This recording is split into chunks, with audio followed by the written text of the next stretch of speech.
We are back, ladies and gentlemen. Welcome back to the Phoenix Fight Garage as we are amped to be here. I am the Fight Father. We are here to talk about UFC 319. This is your first time to the episodes, to the YouTube channel. Make sure you subscribe. Make sure you click that bell for any future notifications. Watch out for our daily polls. We're going to have shorts breaking down this episode as well. Make sure to check those out. But we are happy to be here. Like I said, maybe this is episode 12. We are rolling right along, but we are just getting started. Short note, UFC rolling into Paramount Plus. Huge deal, $7 billion for the next 7 years, which is amazing for active UFC fans like I am. All the fight nights, all the pay-per-views, going to Paramount Plus. Once you have the subscription, you're good to go. Pay-per-views going out the window just alongside what boxing did. Too many people are streaming, which is just too easy to do. Now they're going to start raking in that money with advertisements and viewership, and it's just a genius move, and I couldn't be more excited to also get away from lame-ass ESPN. Another note, you might notice that I don't have a cigar tonight. I don't have a beer today because I filmed this episode last night. This is actually take 2, first time in the Fight Father Phoenix Fight Garage where we have to take a second take because yesterday I filmed this whole episode smoking, drinking, and then I got to my camera and looked at it and it had overheated because it is so effing hot here in Phoenix right now. The other day was one of the hottest days I have ever, gone through since living here. I've lived here for 7 years, and I was driving home from my job, and my car said 123 degrees. Absolutely brutal. So my phone overheated. Now I'm doing this episode in the morning, so it's not quite as hot, so therefore I'm not drinking. So here we are to talk about this amazing card. Alongside the huge news of Paramount Plus, we have amazing fight nights coming our way. It'll be a while till our next pay-per-view, but I will keep us in tune on our posts for these major fight nights coming up. We've got Zhang fighting Johnny Walker, which will be an amazing fight. I love Zhang there. I think he's a real come-up fighter. Then we have Nasruddin Imavov versus Caio Borralho, Frenchie versus Brazilian. Whoever wins that fight is probably going to get a crack in that division for a title. Imavov is probably already worthy, but Caio Borralho is obviously a fight nerd, and he is a big-time up-and-comer. And whoever wins this will probably get a chance against Strickland or Chimaev, whoever wins on Saturday. Then after that, which will be a mecca of a sports weekend on September 13th, we have Diego Lopez versus Gene Silva. We also have Crawford and Canelo that night. We also have college football that day. So if you have a wedding on September 13th, effing skip that shit. It is going to be an epic day and night of sports and fighting. Then after that, we have Carlos Ulberg, the riser in that division, versus Dominic Reyes. Dominic Reyes, if you didn't know, he beat John Jones. I know that's highly debated, but go back and watch that fight. I live and die on that one. Dominic Reyes did enough win that fight. He is on the rise in his division and also his career again when he took a little stumble, but now he's off, I believe, back-to-back wins. And Carlos Ulberg's no joke, so that should be a great fight night main event. And then all the way after that, we reach Saturday, October 4th, which we have the rematch of Ankalaev versus Pereira. We have, I believe, Merab versus Corey Sandhagen. We have Yuri Prochazka versus Khalil Roundtree. That is going to be a fantastic card, but that is not until October 4th. And then even after that, a fight night between Charles Oliveira, who is coming back very quickly after that absolutely brutal KO to Ilia Topuria. He's fighting Rafael Fiziev. So kudos to him to getting back in the ring. But amazing fight nights, amazing pay-per-views. We got a great one here in Chicago between, like I said, Dricus du Plessis and Chimaev. We've got Dricus's, I believe, one of his fights against Izzy when he beat Izzy down, ended up submitting him, I believe, in the 4th round. So that's in the background. Let's dive into our fights tonight. Like I mentioned, don't be at any drinks or smokes tonight, but you're here to have a good time. You're also here to hear that bell. So when you hear that noise, you're drinking, you're taking a puff, whatever it is. But let's dive into our prelims here, folks. Right off the bat, we have the exclusive on-the-ground fighter, Chase Hooper, versus Alexander Hernandez. Chase Hooper is on a 5-fight win streak. He is multiple inches taller than Alexander Hernandez. His last 5 fights for Chase Hooper, 3 by submission, 2 by decision. He fights southpaw. Alexander fights orthodox. Hernandez is 3-2 in his last 5. He's a little more tested than Cooper. He's fought guys like Jim Miller and Dariush and won both those, but he's lost to guys like Money Moicano, Drew Dober, and Donald Cowboy Cerrone. His last 5 fights went to decision. So I think this fight will either win in decision or Hooper wins by submission. I like Hooper on this fight. I will say Chase Hooper's last 2 fights were against 2 old warriors with Jim Miller and Clay Guida. Chase Hooper is only 25 years old with a great record of 16-3-1. These guys are both Americans, but Chase Hooper will have the advantage on the ground. Hernandez will have the advantage standing up. So will Hooper take him down, handle his business on the ground, and get the win? I believe so, but that lightweight fight should be a good start to the prelims. Boom. Moving into our next one, we have Jessica Andrade, who's a very active fighter in the UFC, but she is going up a weight class because she has been losing recently. She's a former champion. She has fought people like Zhang Weilei, Tatiana Suarez, Valentina Shevchenko, Rose Namajunas. She has fought tons and tons of people. She's a Brazilian, 33 years old, 5'1". She's fighting Lupi Godinez, the Mexican, who is 5'2", 31 years old. She is a slight favorite in Vegas. She's 2-2 in her last 4 fights, and all 4 of those, no shocking, being a strawweight fight, went to decision. But they have about the same reach. Lupi has fought two amazing fighters like Verna Jandroba, who maybe is one of the least prettiest girls in the UFC, to Mackenzie Dern, who's one of the hotter girls in the UFC. She lost to both of them. But one of these fighters is going to either remain in the top 10 or go into the top 10. So Lupi is fighting to enter that, but we will see how that weight change goes for Andrade. I think this one is a toss-up, but I do like Andrade going up a weight class. She's going to have more power on her fists. So I'm leaning towards Andrade on that one, but Lupi is obviously not a bad bet. Boom, moving into our next one. We have Gerald Michart versus Michael Olejinik, the Polish versus the American. This is a middleweight bout. Gerald will have the threat on the ground. They are about the same height. They have close to the same reach, with Gerald having a 3-inch reach advantage, but Gerald is 7 years older. Gerald has a record of 37-19 versus Michael's 20-9. Michael is coming off a first-round KO in his last fight, and 4 of his last 5 fights were over in the first round, whether he lost or he won. So this could be a quick one. But on the contrary, Gerald has not KO'd someone since 2017. So he is probably not knocking out Michael. And Gerald is coming off 2 losses, but he has lost to guys like Kevin Holland, Chimaev, Joe Pyfer, and Reiner de Ritter. So he has had quite the high caliber opponent lately. So I think he has a chance of going over and getting a win on Michael here. But that one is close to a toss-up as well. Vegas is very close on that one. Next one, our last prelim on the card. You have the warrior, the legend, Bobby King Green, he has been through it all, man. 1-3 in his last 4 fights. His last fight, he got knocked out by Mauricio Ruffy, and that guy is the real deal. I expect that guy will be champion someday. He got submitted and destroyed by Paddy Pimblett, and then he got KO'd by Jalen Turner, who's now retired. Both of these guys are at the end of their careers. Bobby King is 38. Diego Ferreira is 40. They have very similar height. Diego has a little bit of a reach advantage. They both fight orthodox. So same age, kind of same height. Both fight orthodox. Bobby King is American. Diego is Brazilian. Now, Diego has been in the UFC just like Bobby Green for a long time. He's 2-4 in his last 6. He's coming off a loss, but he has fought guys like Poirier. He's lost to Dariush twice. He's lost to Mateusz Gamrot, but he has beaten guys like Anthony Pettis, Michael Johnson, and Rebecca. So they both have had their wars. They both have had decent wins. They both have had brutal losses. So Bobby King Green has had a wild career of ups and downs. So how will that fight play out? I'm leaning towards Bobby just because I got to cheer for my boy Bobby. But that one is a close one as well. The prelims is a tough bet. So I wish you luck on that.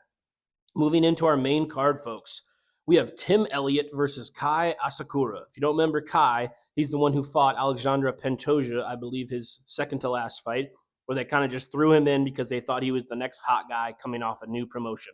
We have seen, folks, these new fighters come in and from other promotions, and people think they're a big deal, and they have shown, I think just in the last 3 off the top of my mind, they have not. Kai Asakura got destroyed by Pantoja. Patricio Pitbull got wrecked by Yair Rodriguez.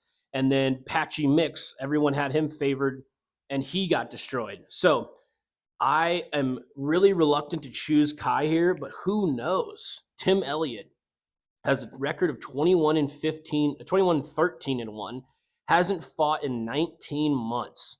So he has been off. He has been on the couch for a minute. I'm sure he's been training, but he has fought some absolute legends in that flyweight division. Lost to Figueiredo, lost to Mighty Mouse, even lost to Brandon Royval, and also Chimaev. So he has been in there with some of the best at that division. But I will say this is a fun stat about Tim Elliott. In his last 25 fights, they have either gone to decision or submission, but he is 3-1 in his last 4.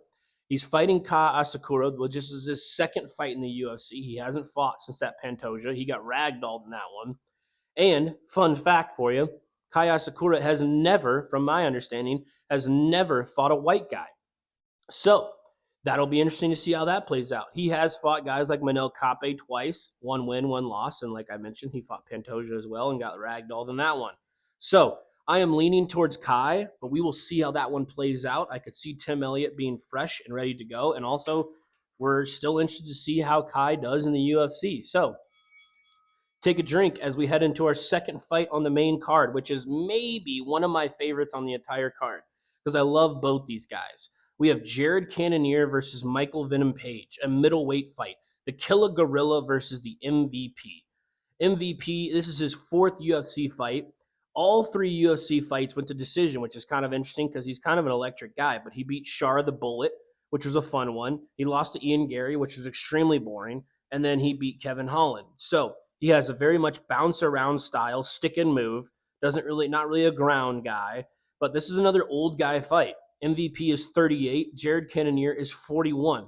Cannonier is a real legend of the sport. This guy has fought everyone in that middleweight division. He's bounced around divisions as well in his career. He has a win over RoboCop recently, lost to Kyle Baralho, who's on a fight night coming up. He's lost to Nasruddin Imavov, who he's fighting also in the next fight night. Then he beat Vettori, he beat Sean Strickland, he lost to Adesanya in a title fight, a W over Brunson, a W over Kelvin Gastelum, a loss to Whitaker. It just keeps on going. He's even beaten Anderson Silva in his career. So Jared Cannonier has fought some of the best of the best. It is going to be interesting. I want to go MVP here, but if Jared Cannonier can get inside and get away from that bounciness, I think he has a good chance of really doing some damage on Michael Venom Page. I don't know if I see a knockout here, but Jared Cannonier is a powerful man. He is trying to work his way back up in the rankings before his career is over. He is number 8. MVP is number 15. So maybe MVP can get a big bounce in the ratings. Jared Cannonier can go higher. We shall see. I'm leaning towards MVP, but man, that is a close one. I believe also Vegas likes MVP right now. Moving into our next one, we've got Jeff Neal, Hands of Steel, versus Carlos Prates, the Nightmare. If you didn't know, Carlos Prates is a fight nerd. In his last fight, I believe, he fought Ian Gary, which was a tough one to watch because 4 of the 5 rounds, he wasn't himself. And then the 5th round, he took it to him, was battering him on the ground and pound, standing up. And then when he had a chance to finish it, he just didn't quite get it done. And fucking Ian Gary got another win. That guy is probably the most annoying fighter in the UFC, in my opinion.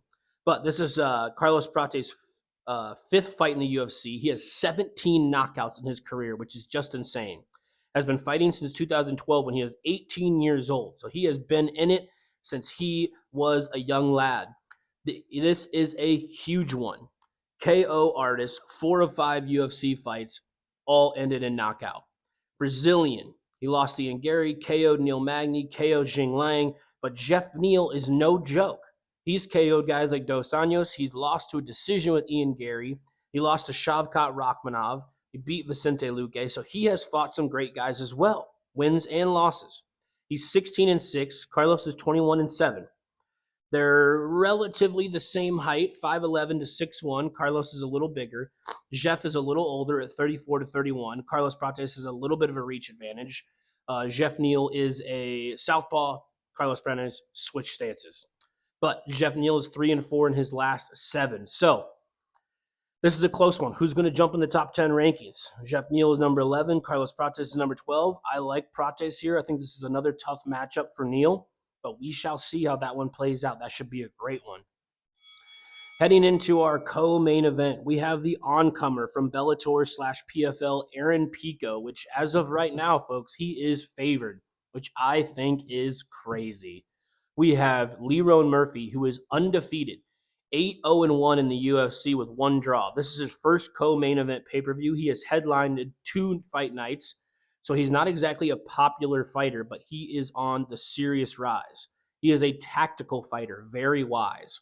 He is not a guy that's going to put himself in danger, and he might not even be a guy that's looking for a knockout. His last 5 fights have all gone to decision. He is a UK fighter, but he has beaten guys like Emmett, Ige, and Barboza. So he has fought a decent caliber of fighters so far. Aaron Pico is the next revelation of these guys coming over from a different fight promotion and people thinking that he's amazing. Like I said, recently with Kaya Sakura, Patchy Mix, Pitbull, they all lost and kind of all lost in epic fashion. They all got wrecked. So I am absolutely, will be a part of our undisputed bets, even though Pico is younger. He's a little shorter and has a little bit of a slight disadvantage with reach. I absolutely love Lerone Murphy here. Lerone is undefeated. Aaron Pico is 13-4. This is a huge matchup for both of them. Pico wins. He probably goes in the top 10 of the featherweight division, but I am hammering Lerone Murphy. I absolutely love that matchup for him. So let's head into our last one. We've got Dricus, Plessis, Still Knox versus Khamzat, Boris, Chimaev. Chimaev is 14-0. Dricus is 23-2. They have the same age. They are almost exactly the same height. One is from South African. One is United Arab Emirates. Khamzat, though, I am very interested to see, will he make weight? Will he be healthy? He has had a lot of issues in his career with making weight or whatever it might be. He is 8-0 in the UFC, but that has taken him 5 years to have 8 fights. That is quite slow. So that's one thing I'm worried about is if he does win the belt, are we even going to see him fight once a year? So that is one thing I'm reluctant to see happen. But Chimaev will obviously have the advantage on the ground. If you didn't see what he did to Robert Whittaker last time, he basically broke his jaw inward. His teeth went backwards. If you watch the clip, Whittaker is literally, the second it gets locked in, he is freaking out in pain to stop the fight, to tap out. So Whittaker got beat. He has also beaten guys like Usman, and if you haven't watched the Gilbert Burns fight between him and Chimaev, that was a classic. Burns almost had him, honestly. That was probably the guy that gave him the best test in the UFC. It will be interesting. He has fought guys like Holland, Whittaker, Usman, Burns, Jinglang, and then Mearshart. So a lot of those guys are honestly on this card. So this is a big one. Dricus has never lost in the UFC, 11-fight win streak, 4 straight title fights. He is very unorthodox and goofy the way he fights, the way he takes people down, the way he throws massive punches. But he, I believe, will have the striking advantage. They are both huge. They will probably be close to 200 pounds when they do this one off Saturday night in Chicago, this middleweight fight. How these guys get down to 185 is insane. His last couple fights, he won a decision over Strickland. I believe he submitted Adesanya. He also beat Strickland again, knocked out Whittaker, knocked out Brunson, and I believe he submitted Darren Till. So Dricus du Plessis is on a roll. He is the man, but man, do I roll with him?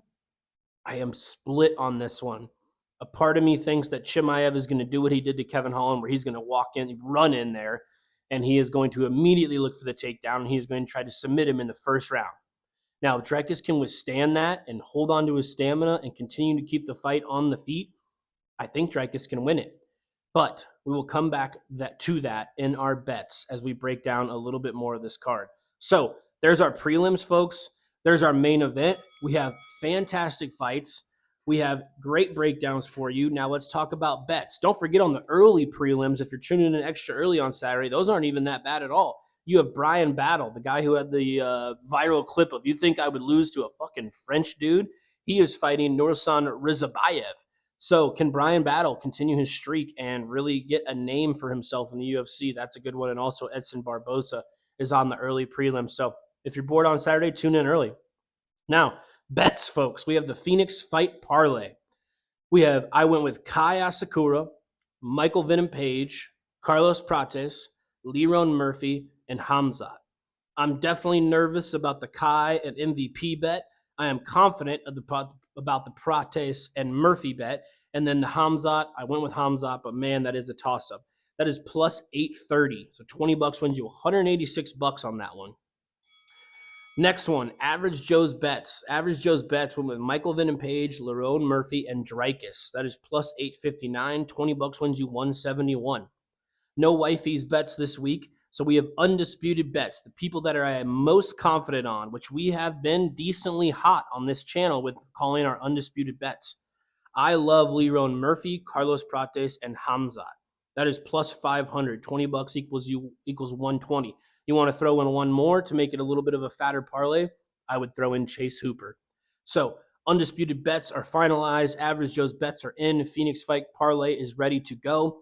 Once again, this is episode 12. I am so thrilled to have you here. It's an absolute heater in here today.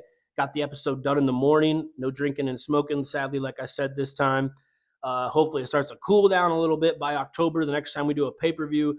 But stick around for these fight nights. Tune in early on the Chicago pay-per-view. It's going to be a thriller, and I love the news about moving to Paramount Plus. So without further ado, folks, cheers to you. Hope you have a great week. Hope you enjoy Saturday night. Peace out.